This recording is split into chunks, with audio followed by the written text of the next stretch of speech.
เข้าไปหั่นเป็นต้านแล้วรถอุโมงค์เข้าไปหั่นเป็นแคมซางแล้วลงไปเป็นสวนดอกไม้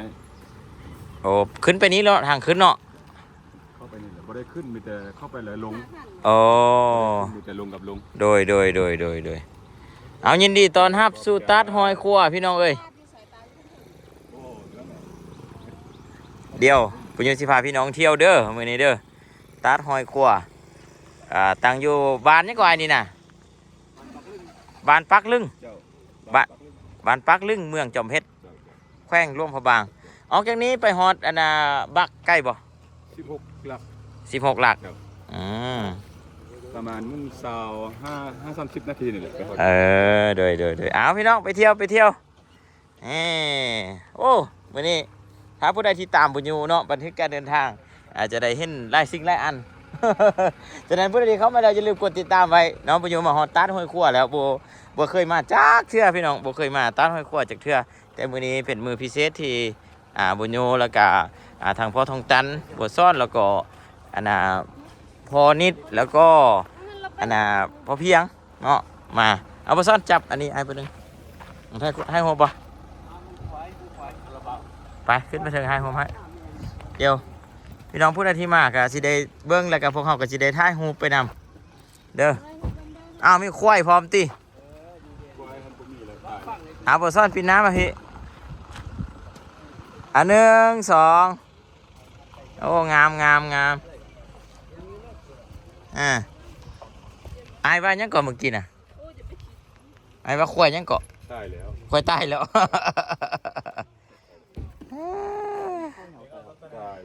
นี่มันแวนบอลจอดรถพี่น้องเนาะพวกเขากำลังสีย่างขึ้นไปขวยอีกยังมาเข้าเงากระดอ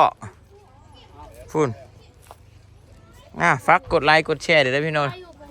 ป้าถ่ายงามใส่พ่ออันนั้นพ่อเพียงถ่ายหูพอนิดพัดประมาเนาะถ่ายรวมกันจากบ้านนึงแล้วก็ค่อยเข้าไปเอา1 2งามลายแต่ค่อยบริท้ายนำฮะพ่อนิดมาท้ายหูนุ่มกันก็ฟ้าเข้าไปเถอะสิได้5อันไอโชเฟอร์ไอยังก็ไอเดี๋ยวค่อยท้ายเดี๋ยวค่อยเข้าไปอีกโบนานกับสิได้เห็นแหละพี่น้องเอ้ยเนาะปุญโญสิพาพี่น้องไป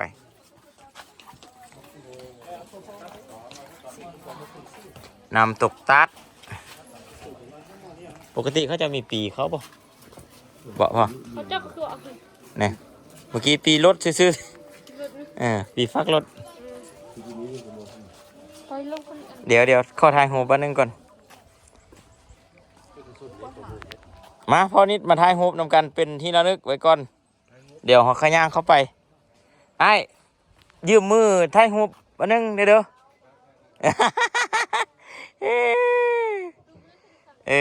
เอาพี่น้องวิดีโอเด้อพวกเขาสิถ่ายหูก่อนถ่ายหูเบิดถ้าผู้ถ่ายกับโบมีอะไรนั่นเดี๋ยวนี้น้องบันทึกวิดีโออยู่มีแต่ไอต่อตัวสีข้าวเทิงเลยก็ได้โอเคเด้อพี่น้องเด้ออันนี้มาคิดนิดนึงก่อนอ้าวคู่ไปคู่มันคู่มันต่อแล้วก็ได้เลยไอ้ต่อแล้วมันหักได้เองดอกถือว่าบ่เห็นยึกน่ะโอ้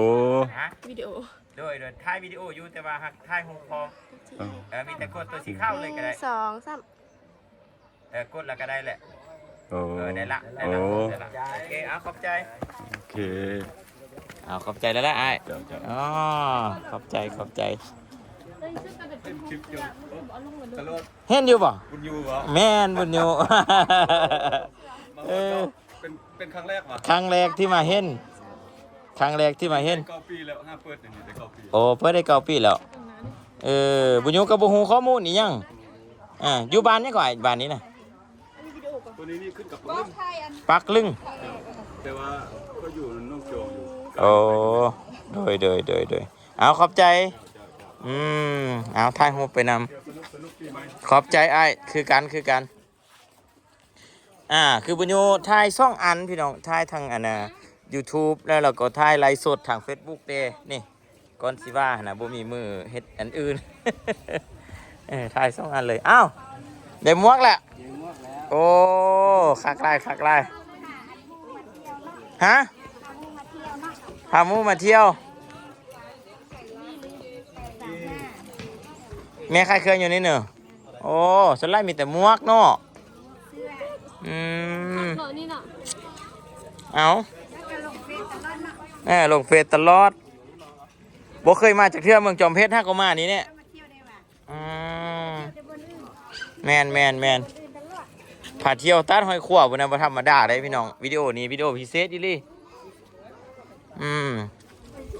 นี่เป็นเครื่องที่ระลึกเนาะที่เป็นค่ายโอ้สุดไต่มงไต่ดำเดี๋ยวงามเอาผู้ใดที่เข้ามาเนาะพี่เนาะเบิ่งอยู่ใส่คอมเมนต์บอกบุญยูเด้ช่วยกดไลค์กดแชร์บอกต่อเนาะเป็นการนำเที่ยวบุญยูไล่ครั้งที่บุญยูไปเที่ยวไล่บอลแต่ว่าอันบ่ได้อันบันทึกให้พี่น้องเบิ่งแบบนี้ดอกแต่ว่าช่วงนี้มาบันทึกให้เบิ่งฟรีเลยมาบ่ซ่อนพินหน่อยพี่1 2งามบ่พี่น้องงามบ่บ่ซ่อนจับปะนี่บุญโยซีมอบกองครับบ่ซ่อนจับผ่าเที่ยวเลยท่ายาวเลยเด้อแฮปลั่นก่อนโอ้แฮปลั่นก่อน กันแฮปลั่นก่อนต้องติดตามเป็น EP ช่องเลยพี่น้อง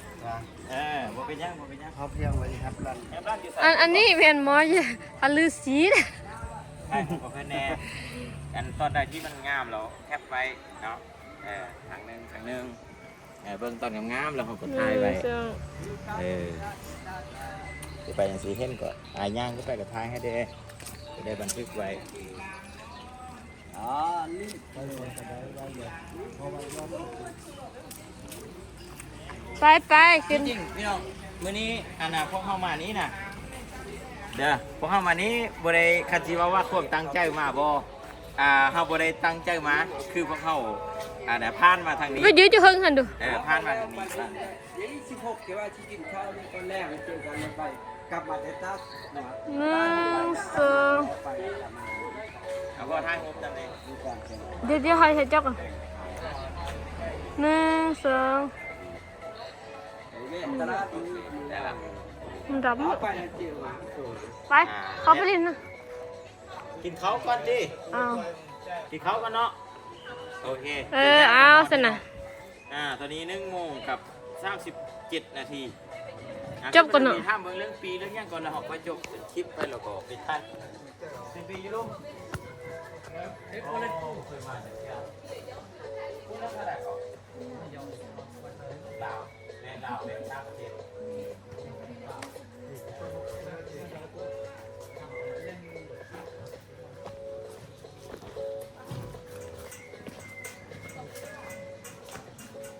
ไปนี่เดี๋ยวอัน เนาะบ่มีปีเนาะ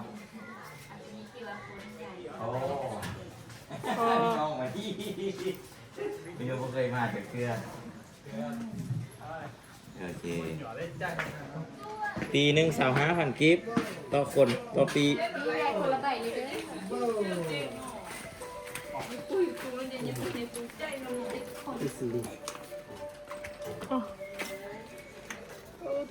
รุ่นเดียวกันหมดเลยเนี่ยเนาะไม่เนาะรุ่นเดียวกันหมด โอ้ท่านรู้ไหมบ่คือตัวอันขึ้นบูซี่โอมันจะงับมั่วโว้เนี่ยเป็นจังที่อ่ะ เด็กน้อย6 คน7 คนเด็กน้อย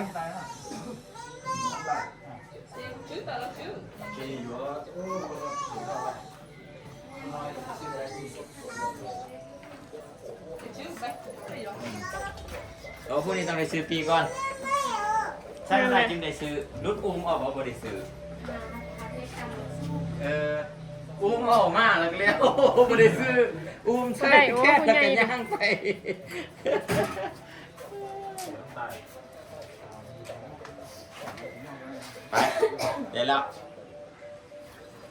ตามระเบียบการเรื่องกันเข้าส้มผู้ใหญ่ผู้น้อย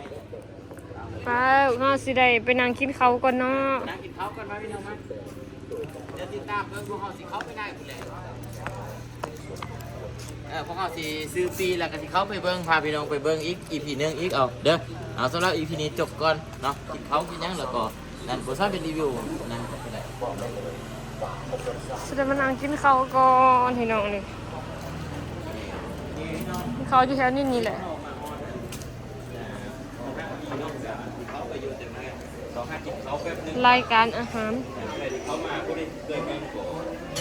เขา กินหยังเดี๋ยวเอาเด้อ มันอยู่เด็ดต้องหอยปลายทุกคนนี่มองเห็นคอมเมนต์บ่มีสิอ่านคอมเมนต์ก็เด้อแจ้งดาวว่าหายมาบ้านนั้นแก้วบ้านนี้บ่ได้